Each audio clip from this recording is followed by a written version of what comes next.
Meu caro buscador de conhecimento, hoje vamos dar continuidade a essa semana fantástica relacionado à arte. E aqui vamos fazer um vídeo, segunda parte, que é justamente falando um pouquinho mais sobre as pinturas corporais. É muito importante que vocês participem aí do nosso vídeo, assistindo até o final e comprovando realmente a grande importância da pintura corporal para o mundo. Suas características, falando um pouquinho do povo assurini do Xingu e chegando à cultura oriental. Aqui é o professor Fernando Pontes e bem-vindo ao canal TV Pilatéis. A pintura corporal assurini. O povo assurini do Xingu vive no estado do Pará, à direita do rio Xingu, próximo ao Igarapé e Pixuna, junto com outros povos tupis da região. Os assurini foram contatados na década de 1970, quando projetos governamentais, com a construção da rodovia Transamazônica e a hidrelétrica de Tucuruí, expandir os limites de ocupação da sociedade nacional nessa área da Amazônia, entre o Xingu e o Tocantins. Uma das características mais tradicionais e peculiares dos assurini é a utilização de desenhos geométricos na ornamentação do corpo e dos objetos. Os desenhos possuem significado relacionado à sua cosmologia, e sua elaboração segue uma gramática própria desse sistema de comunicação, obedecendo às regras estéticas e morfológicas. Em Tupi, grupo linguístico a que pertencem os assurini, pode-se definir três ordens ou domínios, os quais se encontram referidos na nomenclatura dos desenhos geométricos: a natureza, a cultura e o sobrenatural. O corpo humano é o suporte por excelência das manifestações gráficas elaboradas pelas mulheres assurini. A divisão do corpo em áreas para decoração obedece a outras regras, além das regras formais do desenho.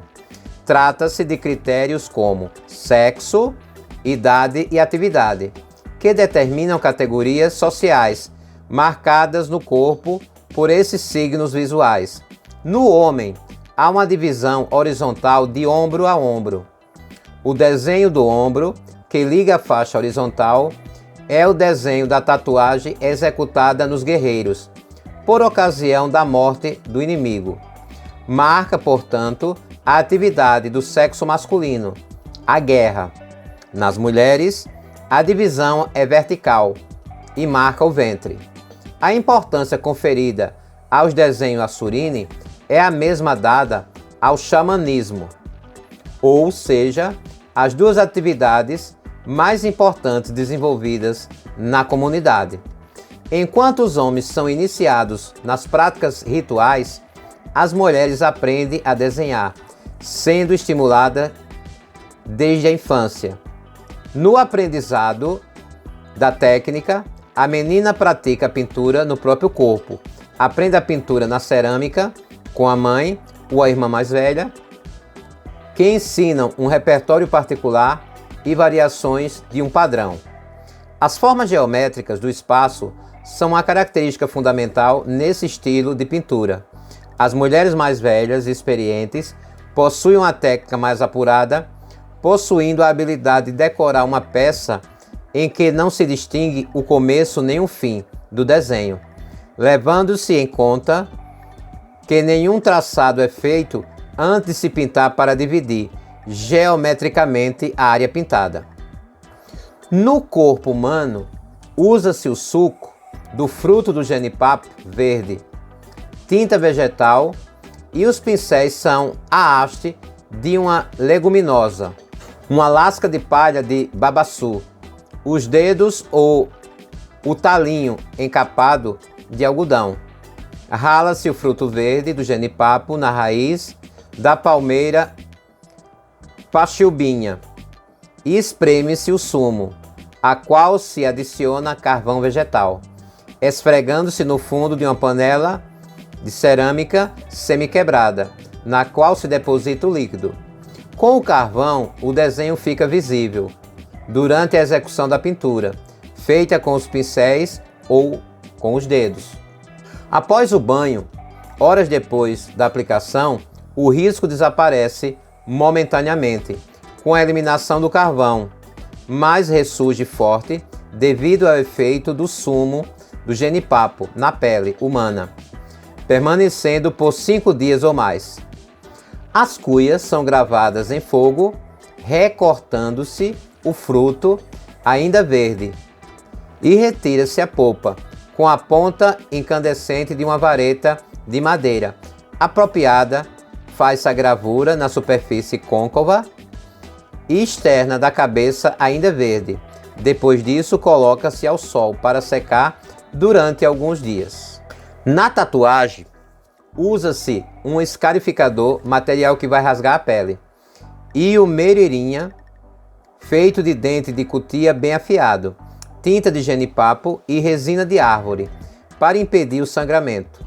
Aplica-se uma infusão de água e folhas de urucum. A esfoliação profunda da pele torna-se permanente ao ser coberta com tinta de jenipapo e uma mistura de carvão e resina vegetal. A pele tatuada deve ser mantida seca pelo espaço de pelo menos uma semana. E agora eu pergunto a vocês, afinal de contas, por que as pessoas fazem tatuagem? Nos dias de hoje, a tatuagem adquiriu uma nova forma de ser assumida e ser praticada socialmente.